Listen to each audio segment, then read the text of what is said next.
In this video, I'm going to show you how to rename Bluetooth devices on your Mac. To do this, you can head up to the Control Center here on the taskbar, and then come down to Bluetooth, and then Bluetooth Preferences.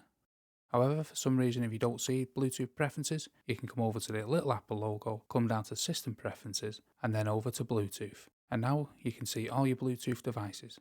Whichever device you want to rename, you simply click it once, and right click.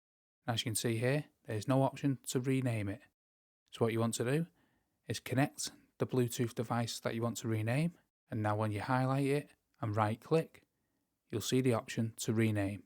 As these are my running beats, I'll do an underscore running, and you simply click rename.